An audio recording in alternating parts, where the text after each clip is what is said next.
अस्सलाम वालेकुम। अब हम जो टॉपिक करने वाले हैं वो है हमारे पास फेगोसाइटोसिस। पिछली वीडियो में हमने किया था कीमोटैक्सिस, जो हमारे पास WBC था, उसको हमने उस साइट पे पहुंचाया था जहाँ पे ऑफेंडिंग एजेंट प्रेजेंट था। अब हमने जब ल्यूकोसाइट वहाँ पे पहुँच गया, अब ल्यूकोसाइट की करानी है एक्टिवेशन।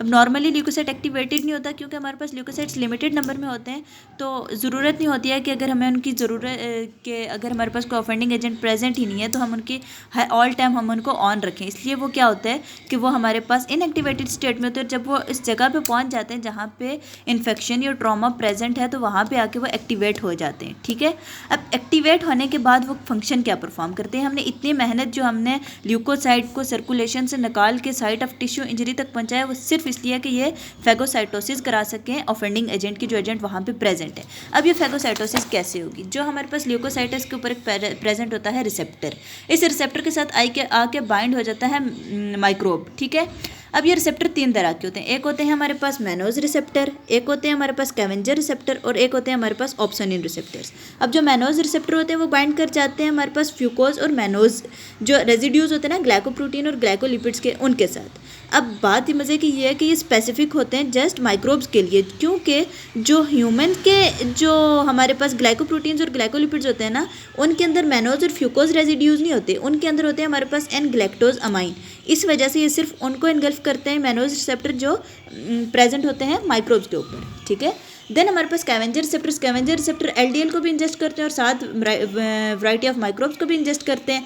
उसके बाद हमारे पास एक बहुत ही एफिशिएंट मैकेनिज्म फेगोसाइटोसिस का ये होता है कि जो कोई भी सब्सटेंस हो उसको हम कोट कर दें किसी स्पेसिफिक प्रोटीन के साथ, उसके ऊपर एक स्पेसिफिक प्रोटीन चढ़ा दें। अब वो प्रोटीन रिकॉग्नाइज होगी इस रिसेप्टर के थ्रू, वो रिसेप्टर होगा ऑप्सोनिन रिसेप्टर, और जो प्रोटीन ऊपर चढ़ाएंगे इस प्रोसेस को कहते हैं ऑप्सोनाइजेशन। ठीक है, तो मेजर प्रोटीन्स इन्वॉल्व होते हैं ऑप्सोनाइजेशन में, उसमें हमारे पास IgG होता है, C3 भी ब्रेकडाउन प्रोडक्ट होता है, ये जो कॉम्प्लीमेंट का C3 भी होता है, और फिर लेक्टिन्स होते हैं, मेनली मैनोज बाइंडिंग लेक्टिन। ठीक है, ये सारे के सारे रिसेप्टर से रिकॉग्नाइज हो जाते हैं। रिकॉग्नाइजेशन होगी, रिकॉग्नाइजेशन के बाद क्या होगा, हमारे पास इनगल्फमेंट होगी। इनगल्फमेंट में क्या होता है कि ये जो हमारे पास साइटोप्लाज्म है ना, साइटोप्लाज्म इधर उधर, साइटोप्लाज्म ना पिंचिंग हो जाएगी, जो मेम्ब्रेन है ये साइड पे हो जाएगी, इधर उधर हो जाएगी, और ये जो हमारे पास माइक्रोब है ये अंदर आ जाएगा। ठीक है, और एक वेजिकल बन जाएगा। ठीक, वेजिकल बनने के बाद ये देखें जी, इस वेजिकल को बोलेंगे हम फेगोजोम। फेगोजोम के अंदर ये हमारे पास इंजेस्टेड माइक्रोब आ गया।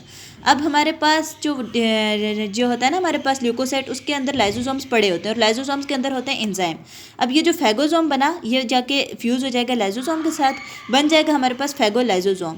जो लाइसोसोम है उसमें से निकलेंगे हमारे पास एंजाइम, वो आके इसकी डिग्रेडेशन करा देंगे। एक मेथड क्या हो जाएगा, किल हो जाएगा, डिग्रेडेशन हो जाएगी। एक मेथड तो ये हो गया ना हमारे पास डिग्रेडेशन का, फेगोसाइटोसिस का।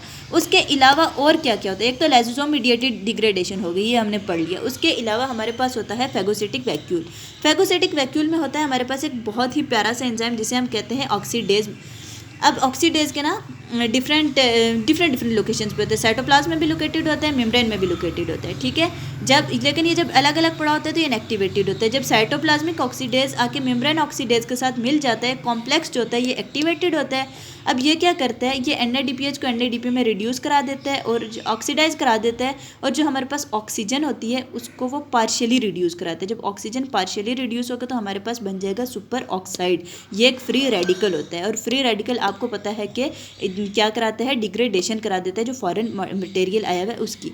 अब ये जो सुपर ऑक्साइड है या तो ये खुद डिग्रेडेशन कराएगा या ये कन्वर्ट हो जाएगा स्पॉन्टेनियसली हाइड्रोजन परऑक्साइड में। हाइड्रोजन परऑक्साइड जो है वो भी हमारे पास फ्री रेडिकल, हाइड्रोजन परऑक्साइड से फिर हमारे पास हाइड्रोक्सिल फ्री रेडिकल भी प्रोड्यूस हो सकता है आयरन के थ्रू, या फिर वो हाइपोक्लोराइड फ्री रेडिकल में कन्वर्ट हो जाता है। अब एक और चीज़ होती है हमारे पास, जो ये फेगोसिटिक वैक्यूल होता है ना, वहाँ पे प्रेजेंट होते हैं ग्रेन्यूल्स। उन ग्रेन्यूल में एक होता है एंजाइम, उसको कहते हैं माइलोपेरऑक्सीडेज। ये माइलोपेरऑक्सीडेज क्या करता है, इसमें क्लोरीन, तो इसके साथ क्लोरीन प्रेजेंट होता है। ठीक है, अब ये माइलोपेरऑक्सीडेज आके रिएक्ट करेगा हाइड्रोजन परऑक्साइड पर, इसको कन्वर्ट कर देगा हाइपोक्लोराइड में। ये भी एक हमारे पास फ्री रेडिकल होता है। तो एक हमने पढ़ ली लाइसोसोमल मीडिएटेड टिश्यू इंजरी, दूसरी हमने पढ़ ली free radical mediated tissue injury. अब एक और चीज़ जो होती है इसमें हमारे पास आर्जिनिन पे एक एंजाइम लगता है inducible nitric oxide synthase. Nitric oxide synthase 3 तरह के होते हैं, एक होता है एंडोथेलियल नाइट्रिक ऑक्साइड सिंथेज, उससे जो नाइट्रिक ऑक्साइड बनता है वो जस्ट जो हमारे पास वेजल्स होती है ना उनकी वेजो डायलेशन कराते हैं। एक होता है an nitric oxide neuronal nitric oxide synthase, उससे जो नाइट्रिक ऑक्साइड बनता है वो क्या कराता है न्यूरोट्रांसमीटर के तौर पे फंक्शन करते हैं। लेकिन जो आर्जिनिन पे एक्ट करते हैं इंड्यूसिबल नाइट्रिक ऑक्साइड सिंथेज, इससे जो नाइट्रिक ऑक्साइड बनता है ये हमारे पास डिग्रेडेशन कराता है इंजेस्टेड माइक्रोब की। और फिर ये इधर उन्होंने वापस वही बताया हुआ कि ऑक्सीजन पे फेगोसाइट ऑक्सीडेज एंजाइम लगेगा और वो रिएक्टिव ऑक्सीजन स्पीशीज बना देगा और वो डिग्रेडेशन करा देगी। ये पूरा का पूरा हमने फेगोसाइटोसिस का प्रोसेस यहाँ पे डिस्क्राइब कर लिया है। इसके अलावा आगे जो चैप्टर है उसमें सारी यही कहानियाँ लिखी हुई हैं, सब यही बातें लिखी हुई हैं।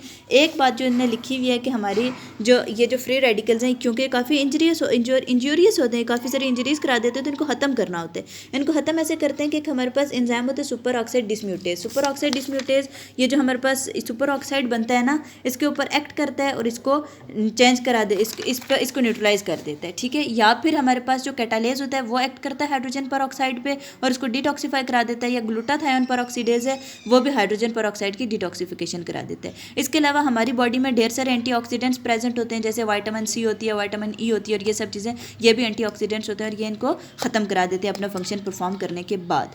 नाइट्रिक ऑक्साइड वाली कहानी हमने कर ली है और ये ऊपर ये लिखा हुआ है कि जिनमें रिएक्टिव ऑक्सीजन स्पीशीज़ की जनरेशन नहीं होती, उनमें क्रॉनिक ग्रेनुलोमेटस इन्फ्लामेशन डिजीज़ होती हैं और ये वो।